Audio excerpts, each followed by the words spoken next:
এর বিরুদ্ধে জিহাদ সর্বাবস্থায় ফরজ, তবে স্থান কাল পাত্র ভেদে এই ফরজিয়াতের তারতম্য হয়। আল্লাহ পাক বলেন, জাহিদিল কুফফার ওয়াল মুনাফিকিন ওয়াগলুজ আলাইহিম ওয়া মাওয়াহুম জাহান্নাম ওয়া বিসাল মাসির। সূরা তাওবা ৭৩ নম্বর আয়াত। কাফেরদের বিরুদ্ধে যুদ্ধ করো, মুনাফিকদের বিরুদ্ধে যুদ্ধ করো, কঠোরতা অবলম্বন করো। যেই আয়াত নাজিল হলো নবীর উপরে, নবী সাল্লাল্লাহু আলাইহি সাল্লাম একদিনও কোন মুনাফিকের বিরুদ্ধে সশস্ত্র যুদ্ধ করেন নাই। অতএব কাফেরের বিরুদ্ধে যুদ্ধ হবে সশস্ত্র, আর মুনাফিকদের বিরুদ্ধে যুদ্ধ হবে দলিল আদিল্লা সহ, বিল আদিল্লাতিল কাতিআ, অকাট্য দলিল দিয়ে তাদের সাথে যুদ্ধ হবে। সশস্ত্র যুদ্ধের শর্তাবলী, ১ নম্বর শর্ত হলো একজন ইমামের নেতৃত্বে যুদ্ধ হবে। নাসবুল ইমামিল কায়েমিজ যাহির, একজন ইমাম থাকবেন, একজন যুদ্ধের ঘোষক থাকবেন, যিনি প্রকাশ্য ঘোষণা দিবেন। যুদ্ধের প্রকাশ্য ঘোষণা অনুযায়ী যুদ্ধ হবে। বায়বীয় মুফতি, ইন্টারনেটের মুফতি যাদেরকে খুঁজে পাওয়া যায় না, বন জঙ্গলে ঘুরে ঘুরে বেড়ান, নিজের জানের নিরাপত্তা নাই, যে নিজের জানের ভয়ে জঙ্গলে বেড়ায়, ওকে আবার যুদ্ধের ঘটনাকে দিতে বলেছে। ২ নম্বর তামিজুস সুফুফ, কে যুদ্ধ করবে কার বিরুদ্ধে। ইসলামের যত যুদ্ধ হয়েছে সব যুদ্ধের আগে ঘোষণা হয়েছে, অমুক তারিখে অমুক জায়গায় অমুক মাঠে অমুক বনাম অমুক যুদ্ধ হবে। রাতের অন্ধকারে বোম ফাটানোকে যারা যুদ্ধ মনে করে, রাস্তায় গাছ কেটে ফেলে দিয়ে রাস্তা অবরোধকে যারা যুদ্ধ মনে করে, রাতের অন্ধকারে নিরীহ জনগণকে পেট্রোল বোমা মেরে পুড়িয়ে মারাকে যারা যুদ্ধ মনে করে, ওই যুদ্ধের সাথে ইসলামের কানেকশন নাই, আমরাও কানেকশন রাখি না। বন্ধুগণ, ৩ নম্বর হলো ইস্তিতা, ক্ষমতা থাকতে হবে। ক্ষমতা কি জিনিস, কতটুকু ক্ষমতা হবে, ক্ষমতার মাপকাঠি আল্লাহ বলে দিয়েছেন। আল্লাহ পাক বলেন, ওয়াইয়াকুম মিনকুম মিয়াতুন সাবিরাতুন ইয়াগলিবু মিয়াতাইন ওয়াইয়াকুম মিনকুম মিয়াতুন সাবিরাতুন ইয়াগলিবু আলফাম মিনাল্লাযীনা কাফারু বিআন্নাহুম কওমুন লা ইয়াফকাহুন। তোমাদের মধ্যে যদি ১০০ জন থাকে, তাহলে ১০০০-এর মোকাবেলা করতে সক্ষম। এটা ছিল প্রথম আয়াত। আল্লাহ পাক এই আয়াত মানসুখ করে আবার নাজিল করলেন, আল আনা খাফফাল্লাহু আনকুম ওয়া আলিমা আন্না ফীকুম যাফা। আল্লাহ পাক এখন তোমাদের জন্য সহজ করে দিয়েছেন, আর জেনেছেন তোমাদের মধ্যে দুর্বলতা আছে। ওয়াইম মিনকুম মিয়াতুন সাবিরাতুন ইয়াগলিবু মিয়াতাইন, তোমাদের মধ্যে যদি ১০০ জন ধৈর্যশীল যোদ্ধা থাকে, তাহলে ২০০-র মোকাবেলা করতে পারবে। তাহলে ১০০ জন যোদ্ধা থাকলে কয়শর মোকাবেলা করবে? ২০০। তাহলে ৫০,০০০ কাফেরের বিরুদ্ধে যদি যুদ্ধ করতে হয়, তাহলে কত হাজার মুজাহিদ লাগবে? ঢাল নেই, তলোয়ার নেই, নিধিরাম সরকার, তুমি আর তোমার বেটা ৩ জন মিলে যুদ্ধ করে দেশ জয় করবে? তোমাকে কোন আল্লাহ শিক্ষা দিয়েছে? আল্লাহর কোরআনের আয়াতটা কি তুমি পড়ো না? ওয়াইয়াকুম মিনকুম মিয়াতুন সাবিরাতুন ইয়াগলিবু মিয়াতাইন। ২০০ বেদিনের মোকাবেলা করতে হলে ১০০ জন যোদ্ধা তৈরি করতে হবে, তারপরে তোমার যুদ্ধের ঘোষণা। কোরআনের আয়াত পড়ো না তুমি? সূরা আনফাল ৬৬ নম্বর আয়াত। বন্ধুগণ, মুসলিমের বিরুদ্ধে মুসলিমের যুদ্ধ কিয়ামত পর্যন্ত হারাম। মুসলিমের বিরুদ্ধে মুসলিমের যুদ্ধ কিয়ামত পর্যন্ত হারাম। আল্লাহ পাক বলেন, কুল্লুল মুসলিমি আলাল মুসলিম হারামুন দামুহু ওয়া মালুহু ওয়া ইরদুহু, প্রত্যেক মুসলিমের উপরে মুসলিমের রক্ত, তার মাল এবং তার সম্ভ্রম সব কিছুকে হারাম করে দেওয়া হয়েছে। হাদিস সহিহ মুসলিমে 2564 নম্বর। বন্ধুগণ, 73 হিজরিতে আব্দুল মালিক বিন মারওয়ান এবং আব্দুল্লাহ বিন জুবায়ের রাদিয়াল্লাহু তাআলা আনহু দুইজনের মধ্যে যখন মক্কায় যুদ্ধ শুরু হলো, আব্দুল্লাহ বিন ওমর রাদিয়াল্লাহু তাআলা আনহু তখন সেই যুদ্ধে অংশগ্রহণ করেননি। আব্দুল্লাহ বিন ওমর রাদিয়াল্লাহু তাআলা আনহুকে জিজ্ঞেস করা হলো, যুদ্ধে আপনি অংশগ্রহণ করেন না কেন? আব্দুল্লাহ বিন ওমর রাদিয়াল্লাহু তাআলা আনহু বলেন, ইয়ামনানি আন্না হারামাল্লাহু দামা আখি, আমাকে এই যুদ্ধ থেকে বিরত রেখেছে যেহেতু আমার আল্লাহ আমার মুসলিম ভাইয়ের রক্তকে হারাম ঘোষণা করেছে। ভাইদেরকে যখন বলি মুসলিমের রক্ত মুসলিমের জন্য হারাম, তখন বলে ওরা তো মুসলিম না, ওরা তো কাফের। সরকারের বিরুদ্ধে যুদ্ধ ঘোষণা দিয়ে বসে আছে, যদি বলা হয় মুসলিমের বিরুদ্ধে মুসলিমদের যুদ্ধ হারাম, বলে ও মাদানী সাহেব আপনি জানেন না, ওরা তো কাফের। কিন্তু যাদের বিরুদ্ধে যুদ্ধ ঘোষণা করে তারা তো কাফের, কিন্তু যাদেরকে সাথে নিয়ে যুদ্ধ করে তারা কারা? হ্যাঁ, একজনের বিরুদ্ধে যুদ্ধ ঘোষণা করো আর একজনের শাড়ির আঁচলের তলে, তো এ যদি কাফের হয় ওকে। তারপরে ঘোষণা দেওয়ার সময় বলে, দেখবেন কিরকম শুভঙ্করের ফাঁকি, বলছে 95% মুসলিমের দেশে ইসলামে কি হচ্ছে? ভাইয়ের আমার, 95% মুসলিমের দেশে ইসলাম বিরোধী কাজ হতে দেওয়া যায় না। এরকম স্লোগান যখন তোলে, যাদের বিরুদ্ধে যুদ্ধ ঘোষণা করে তাদেরকেও কিন্তু 95 মধ্যে ধরে নিয়েছে।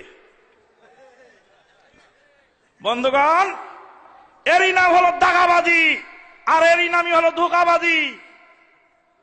95% মুসলিমের দেশে এটা হতে দেওয়া যায় না, এই স্লোগান যখন দিচ্ছেন তখন ওই 95 মধ্যে তারাও আছে যাদেরকে কাফের বলে যুদ্ধ তার বিরুদ্ধে চালাচ্ছে। তাহলে এরম শুভঙ্করের ফাঁকি তো পাবলিক বোঝে না।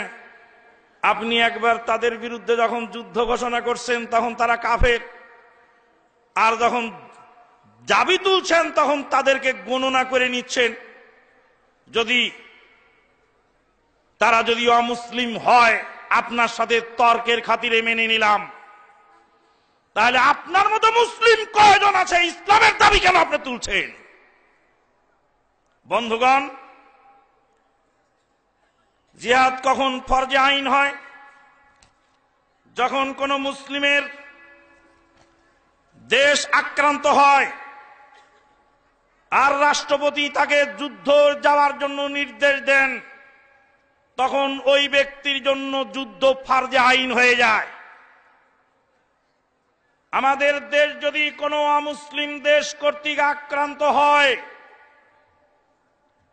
সেই জন্য আমরা একদল আর্মি পালতেছি নিজের রক্ত ঘামানো পয়সা দিয়ে।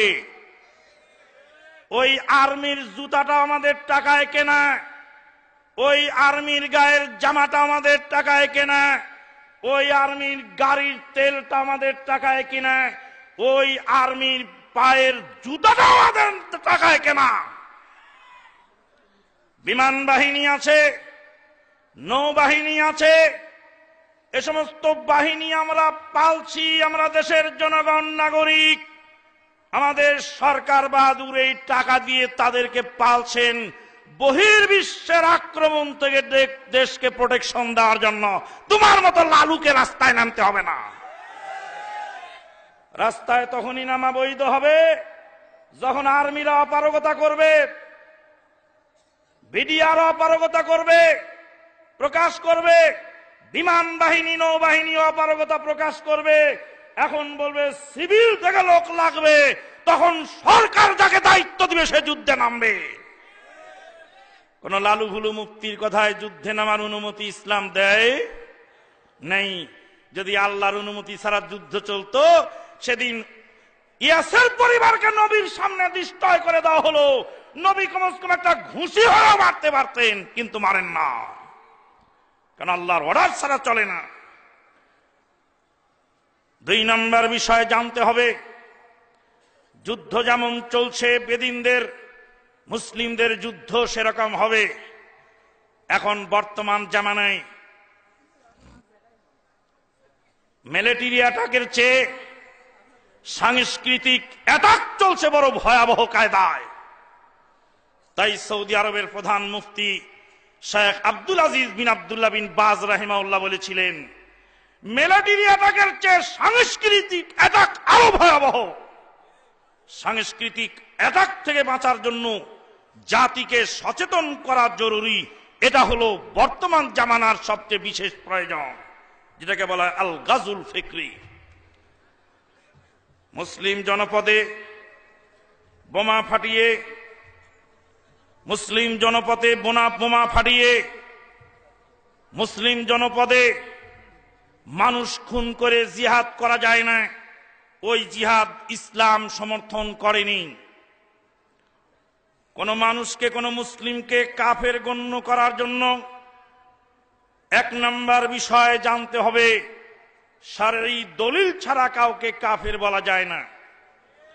কোন লোককে যদি কাফের আমি বলি, আর সে যদি কাফের না হয়, তাহলে আল্লাহর আদালতে আমাকে কাফের বলে গণ্য হতে হবে। অতএব কাউকে কাফের মনে করাটা বড় ভয়াবহ বিষয়। 2 নম্বর, যাকে কাফের বলবো তার এলেম থাকতে হবে। বিনা এলেমে কেউ যদি কুফরি কাজ করে তাহলে তাকে কাফের বলা যায় না। যার জ্বলন্ত প্রমাণ কোরআন হাদিসে ভুরি ভুরি রয়েছে, তার একটি প্রমাণ হলো রাসূলুল্লাহ সাল্লাল্লাহু আলাইহি ওয়াসাল্লাম বলেন, একজন ব্যক্তি পাপিষ্ঠ লোক ছিল, মরার সময় ছেলেদেরকে বলল, আমার লাশকে পুড়িয়ে ছাই বানিয়ে এই ছাই তোমরা বাতাসে উড়াইয়ে দিও, পানিতে ভাসায় দিও। আল্লাহ পাক তাকে আবার পুনরায় সৃষ্টি করে বললেন, তোমার এই কথা বলার কারণ কি? আমাকে পুড়িয়ে দিলে আমার আল্লাহ আমাকে দেখতে পাবে না, ধরতে পারবে না, মারতে পারবে না, শাস্তি দিতে পারবে না। এই কুফরি আকীদা নিয়ে লোকটা মারা গেল, আল্লাহ পাক তাকেও ক্ষমা করলেন, যেহেতু তাদের বুঝের ভুল ছিল। বুঝের ভুলের কারণে আল্লাহ পাক কাউকে ক্ষমা করে দিতে পারেন।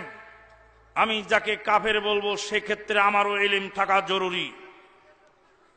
3 নম্বর হলে ইকামাতুল হুজ্জা আলাইহিম, তাকে পরিষ্কার দলিল দিয়ে প্রমাণ করতে হবে তোমার এই কাজের কারণে তুমি কুফরি করেছো, অতএব তোমাকে তওবা করে ফেরত আসতে হবে। যদি সে মেনে নেয় ফাবিহা ওয়া নি'মা, আর যদি মেনে না নেয় তখন তাকে আপনি কাফের মনে করতে পারেন। হাতিব বিন আবি বালতা রাদিয়াল্লাহু তাআলা আনহু মদিনার গোপন ভেদ চিঠিতে লিখে পাঠিয়েছিলেন মদিনায়, মক্কায় পাঠিয়ে দিয়েছিলেন। এই ধরনের একটি বিশেষ ব্যাপার নবী সাল্লাল্লাহু আলাইহি ওয়াসাল্লাম তাকে ক্ষমা করে দিয়েছিলেন। ইমাম আহমদ বিন হাম্বল রাহিমাহুল্লাহ, খলিফা মুতাসিম বিল্লাহ, তাকে জেল খাটিয়েছিল। 3 বার জেল খেটেছিলেন। সরকার বদল হয়েছে, কিন্তু ইমাম আহমদ বিন হাম্বল জেল মুক্ত হতে পারেননি। ইমাম আহমদ বিন হাম্বল রাহিমাহুল্লাহ তিনি তাদেরকে কাফের বলে গণ্য করেননি। এমনকি খালকে কোরআনের কায়েল ছিলেন তারা। এই চরম বেদাতি হওয়া সত্ত্বেও ইমাম আহমদ বিন হাম্বল রাহিমাহুল্লাহ বলছিলেন যে আমাক জেলখানায় মরতে দাও, জালেম যদি আমাকে হত্যা না করবে তাহলে আমি শহীদ হব কি করে? আমাকে জেলখানাতেই মরতে দাও। তোমরা রাজপথ গরম করে মুসলমানদের কোনো ক্ষতি সাধন করো না। ইমাম আহমদ বিন হাম্বলের এই নির্দেশের কারণেই লক্ষ লক্ষ জনতা ছিল তার সমর্থক, কিন্তু তারা কেউ অস্ত্র ধারণ করেননি। বিগত সরকারের আমলে আহলে হাদিস আন্দোলনের বীর সেভা সালার মহতারাম আমিরে জামাতকে 3 বছর 6 মাস 6 দিন কারাগারে অন্তরীণ রাখা হয়েছিল। একদিনও আমরা কোন রাস্তায় গাড়ি ভাঙচুর তো দূরের কথা, কোন গাড়ির গায়ে ফুলের টোকা মারি নাই। সরকার যদি ভুল করে, সরকার মানুষ হিসাবে ভুল হতেও পারে, এই ভুলের কারণে যদি রাস্তার জনগণের গাড়ি ভাঙচুর বৈধ হয়, ওটার নাম জাহেলিয়া। একজন পুলিশ যদি আর একজন জনগণকে পেটে অন্যায় ভাবে, তাহলে যেই পুলিশ পিটলেন সেই পুলিশ দায়ী, কিন্তু আপনি সামনে যেই পুলিশ পাবেন সেই পুলিশকে পিটবেন, ওটার নাম জাহেলিয়া। ভুল করেছে একজন আর একজনের গাড়িতে আগুন দিবেন, ওটার নাম জাহেলিয়া।